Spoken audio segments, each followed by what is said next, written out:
Lantas bagaimana untuk mencapai target pembangunan berkelanjutan di tengah tantangan global? Sudah hadir bersama kita saat ini Ibu Nani Hendiarti, Deputi Bidang Koordinasi Pengelolaan Lingkungan dan Kehutanan Kemenkomarves, dan kita akan membahas jurus Indonesia Kebut Pembangunan Berkelanjutan. Ibu Nani Hendiarti, Deputi Bidang Koordinasi Pengelolaan Lingkungan dan Kehutanan Kemenkomarves, terima kasih sudah hadir bersama kami di studio CNBC Indonesia. Bagaimana Ibu kabarnya, sehat? Alhamdulillah baik, terima kasih Alhamdulillah baik Mbak ya Sinta. Bu Nani, terima Ya. kasih Bu Nani.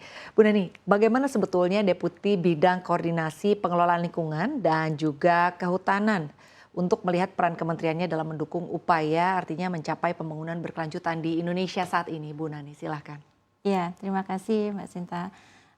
Jadi untuk pembangunan berkelanjutan di Indonesia ini kita harus melihatnya dalam proses yang terkonek antara hulu dan hilir. Jadi yang utama kita juga harus melihat bagaimana demand atau pasar dan juga yang ujungnya adalah kemakmuran dari masyarakat. Kalau kita lihat dari sisi peran di Kementerian Koordinator Bidang Kemaritiman dan Investasi, kami memiliki tusi bahwa mengkoordinasikan, menyinkronkan dan mengendalikan kebijakan yang terkait dengan isu kemaritiman dan investasi. Nah, di sini yang tentunya kita bersama 7 kementerian yang berada di dalam koordinasi Kemenkomarves, tapi untuk isu-isu tertentu tentu kita bisa juga melibatkan kementerian-kementerian lain.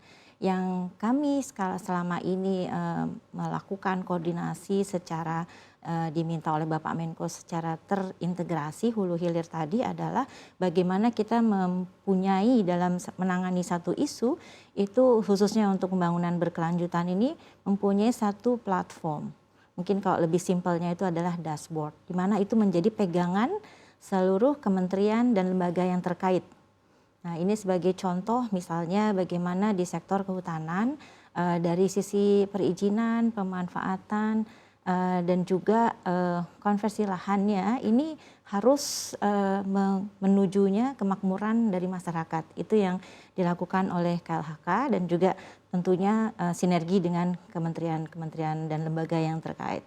Saya rasa itu yang penting dan perlu disampaikan dari apa yang selama ini kami lakukan. Baik, artinya pembangunan berkelanjutan ini sangat penting adanya proses yang terkonek ya Bu, dari hulu dan Betul, hilir betul. untuk bisa mencapai tujuan, diantaranya adalah masyarakat yang lebih makmur ya Bu Iya, Nani. dan mungkin satu lagi saya kelewat adalah kita harus punya alignment juga dari kepentingan nasional dan juga dari global ya. Jadi ini kebijakan global itu juga harus terkonek, bagaimana kita juga harus sejalan antara kepentingan nasional dengan misalkan bagaimana kita mempunyai suatu kebijakan untuk ekspor misalnya, dan sisi lain kita harus memenuhi kepentingan nasional juga, misalnya kelapa sawit seperti itu. Ya. Baik Bu Nani, lalu selanjutnya sebetulnya apa langkah-langkah konkret yang perlu dilakukan artinya atau akan dilakukan oleh pemerintah ya terkait untuk bisa memastikan bahwa pengelolaan lingkungan dan juga kehutanan ini mendukung prinsip-prinsip keberlanjutan Bu untuk di Indonesia ini? Ya, kalau berbicara pembangunan berkelanjutan tentu kita harus merujuk kepada Perpres 111 tahun 2022 yang terkait dengan target SDGs yang dikoordinasikan oleh secara ketua hariannya oleh Bappenas. Dan ini kalau dari Kemenkomarves selama ini terutama di kedeputian kami ada beberapa langkah-langkah konkret yang diarahkan juga oleh pimpinan ya untuk dikoordinasikan dan disinergikan atau disinkronkan dan dikendalikan. Jadi ini contohnya ada 3 yang kami ingin sampaikan. Jadi yang pertama dalam penanganan percepatan perhutanan sosial. Jadi kita tahu bahwa dari sekitar 83.000 desa yang ada di Indonesia itu 31%-nya atau 25.800-an itu ada di kawasan hutan. Dan 70%-nya itu masyarakat yang ada di situ bergantung kepada sumber daya hutan.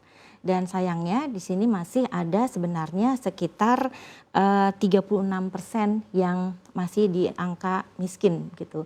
Nah, ini yang kemudian dengan program dalam 2 tahun terakhir oleh KLHK bersama kami dan kementerian terkait melakukan upaya percepatan untuk Lebih memberikan mengoptimalkan ya, Bu? betul agar sebenarnya meningkatkan ekonomi masyarakat di sana gitu, dan itu salah satu contohnya. Jadi yang kedua juga kita melakukan beberapa langkah lagi mengenai kaitannya dengan perbaikan kualitas dari Das Citarum. Jadi Das Citarum ini juga ada perpresnya secara khusus. Kalau tadi perhutanan sosial juga ada perpresnya, ada perpres terbaru juga yang intinya percepatan dan mengintegrasikan. Dan untuk Das Citarum ini sejak 2018 kita melakukan upaya pengendalian kerusakan dari Das Citarum. Jadi hulu hilir juga. Jadi bagaimana kita meningkatkan penanaman pohon di lahan kritis yang ada di hulu, dan juga memperbaiki salah satunya adalah penanganan sampah di tengah dan di tengah dan juga di hilirnya begitu ya, supaya kualitas air yang ada di Das Citarum ini atau di Sungai Citarum ini bisa lebih baik lagi. Betul, yang dulunya tidak baik sekarang sudah lebih baik dengan program terintegrasi ini. Cukup banyak kementerian yang terlibat. Lalu satu lagi contoh dalam penanganan sampah yang di terestrial juga begitu. Jadi kita melibatkan masyarakat, tapi juga kita menyebutnya mungkin pentahelix gitu ya. Jadi pemerintah daerah, masyarakat, dan juga private dalam hal ini pihak swasta untuk ikut mensupport dalam upaya-upaya tadi pembangunan berkelanjutan, perbaikan lingkungan ini. Ya. Baik, artinya memang ada percepatan perhutanan sosial Ya, Ibu untuk lebih bisa perbaikan. mengoptimalkan Betul. lagi begitu ya Bu. Lalu Ya. selanjutnya ada perbaikan Das Citarum Das dan Citarum, juga ada penanganan sampah begitu ya, yang agar mungkin masyarakatnya harus lebih baik sehat. lagi. Betul, masyarakatnya lebih sehat, higienis sehingga nanti lebih produktif.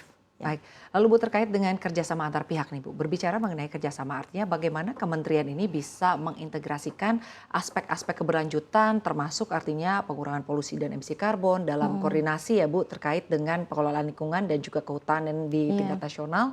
Seperti misalnya kalau kita lihat ada Karhutla begitu ya Bu, lalu juga kita lihat nih Karhutla kan di Kalimantan nampaknya memang beberapa kali terjadi ya Bu ya. Betul. Lalu juga kita lihat polusi udara yang terjadi di Jakarta saat ini boleh dibilang ada di tingkat yang cukup parah, artinya tidak sedang baik-baik saja ya Bu polusi di Jakarta ini. Lalu juga sebetulnya bagaimana ke depannya Indonesia ini bisa mencapai tujuan ekonomi hijau, lalu juga mungkin artinya ekonomi dengan ekonomi lingkungan hijau yang lebih baik lagi, lalu juga perubahan iklim yang ke arah yang jadi lebih baik lagi. Apa yang akan dilakukan Bu? Jadi pertama kami ingin sampaikan yang telah dilakukan. Jadi upaya yang telah dilakukan terkait dengan Karhutla ini effort yang luar biasa. Tentu di depan ini adalah KLHK ya, tapi di dalam tim nasionalnya ini ada Menko Polhukam dan juga kementerian lain yang terkait. Ini telah melakukan upaya yang signifikan dalam upaya preventif. Jadi preventif adalah tidak menangani setelah kebakaran, tapi sebelum kebakaran. Artinya adalah kita memperkuat sistem informasi di mana sebenarnya dari teknologi sekarang ini kita bisa mendeteksi yang disebut hotspot atau potensi hotspot.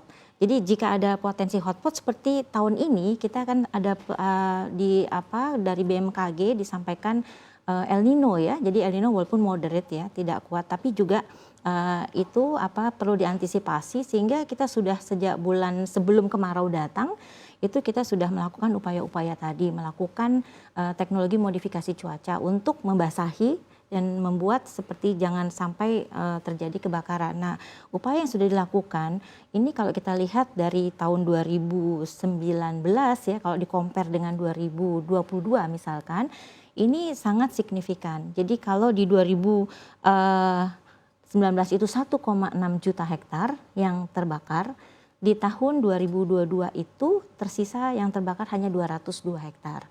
Jadi ini kelihatan sangat signifikan penurunannya karena keterlibatan semua pihak termasuk masyarakat yang ada di sana gitu. Itu yang Karhutla. Dan ini kita harus bagaimana terus pendekatannya adalah lebih kepada preventif dan melibatkan multi stakeholder termasuk yang di depan adalah masyarakat yang ikut mengawasi.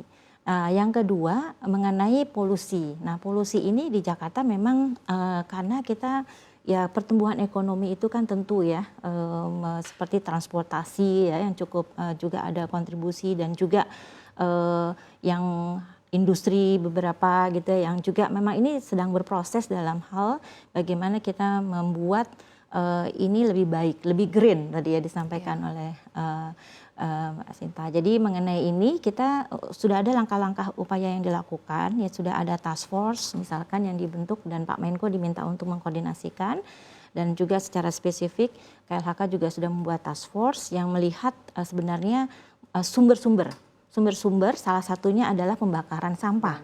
Nah, ini pembakaran sampah ini mengkontribusikan juga emisi ya, yang juga bisa membuat polusi. Baik. Nah, ini di sekitar kita tahu Bantar Gebang misalnya. Nah, itu kita terus harus melakukan upaya-upaya agar tidak masyarakat membakar. Baik, Tapi artinya memproses. upaya-upaya preventif ya Bu, Betul, sosialisasi betul, berupa betul, penyuluhan ke masyarakat begitu Ya. ya, bagaimana bahaya dari polusi, Ya, artinya ya. kita semua berperan ya Bu, bukan hanya dari Betul, pemerintah saja, betul, tapi masyarakat juga harus berperan aktif Ya. untuk dapat bisa mengurangi polusi yang ada di Ya. DKI Jakarta Dan dan harus juga di memang, provinsi-provinsi lain di betul. Indonesia. Dan harus juga harus agak tegas sekarang. Baik.